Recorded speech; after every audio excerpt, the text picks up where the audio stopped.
16টা বছর যারা এইখানে বৈশা অপবিত্র করছে এই চেয়ারগুলারে, এগুলারে একটু জমজমের পানি দিয়া আতর গোলাপ দিয়া যদি ধুইতো তাইলে এটা বোধ আরো ভালো হইতো। আপনি একটু সময় দেন, দরকার হলে আপনি আমাকে 6 মাস আর ফ্লোর দিয়েন না, কিন্তু আমার আজকের কথাগুলো আপনি একটু শুনেন।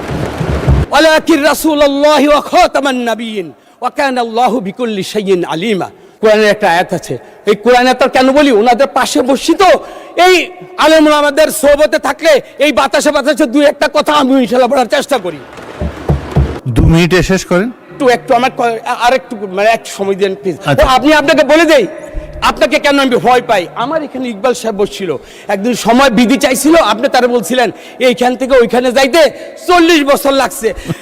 মাননীয় স্পিকার, আমি তো 40 বছর বাঁচবো না। আর আপনি আপনি বাংলাদেশে সবচেয়ে দ্রুততম মানব ছিলেন, কোন কন্টেস্টে আমি ইনশাআল্লাহ ওইদিকে পৌঁছতে পারবো না, কিন্তু আপনার কাছে যদি আমি 5টা মিনিট সময় পাই, আমার কথাগুলো আপনি একটু সময় দেন, দরকার হলে আপনি আমাকে 6 মাস আর ফ্লোর দিয়েন না, কিন্তু আমার আজকের কথাগুলো আপনি একটু শুনেন।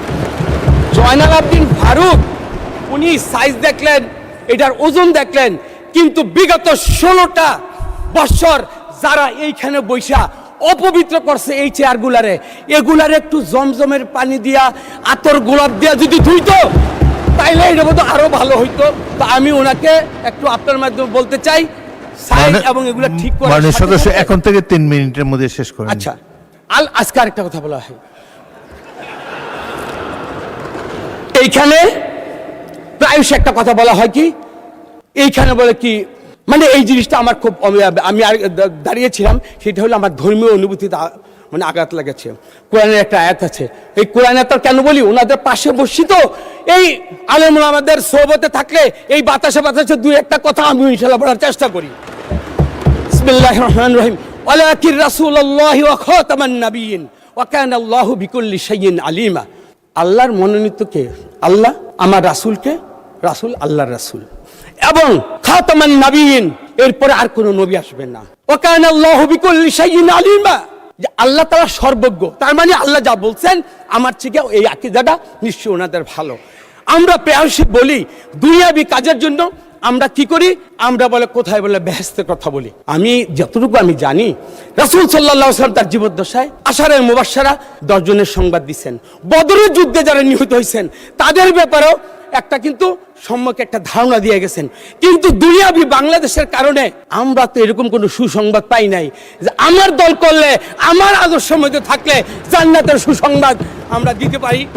এই কথাগুলো আমি বিজ্ঞ মাননীয় আমাদের এই যে হুজুরদের কাছে আমি জানতে চাই। আর সর্বোপরি বলি, আজকে আমি যে কথাগুলো বলছি, আমি মাওলানা মামুনুল হক সাহেবের সাথে কথা বলে আসছি। আমার আমির মহোদয় উনি জিজ্ঞেস করতে পারেন, আমি নূর হোসেন নুরানির সাথে যে কথাগুলো বললো, এই যদি আমার আদবার বরখেলাপ হয়, আমি কিন্তু ওনাদের কাছ থেকে কিন্তু তালিম নিয়ে কিন্তু এখানে ইনশাআল্লাহ কথা বলতে আসছি। সুতরাং আমার যে সর্বশেষ কথাটা, আমরা একই পথে আমরা পথ চলতে চাই। বস্তুনিষ্ঠ সংবাদ, সত্যতা, পরস্পরের প্রতি সম্মান এবং সংসদের কার্যকরী করার জন্য আমাদের সবার মূল লক্ষ্য হওয়া উচিত এক এবং অভিন্ন। আমরা দেয়ালের ওপাশে আমরা ফ্যাসিস্ট হাসিনাকে দেখতে চাই।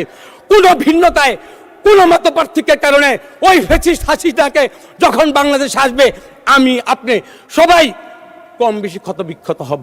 আমি মনে করি অন্যের সম্মান ক্ষুণ্ণতায় নিজের সম্মান কখনো বাড়ে না। সম্মিলিত হলে আমরা দাঁড়িয়ে থাকবো, বিভাজিত হলে ধরাশায়ী হব।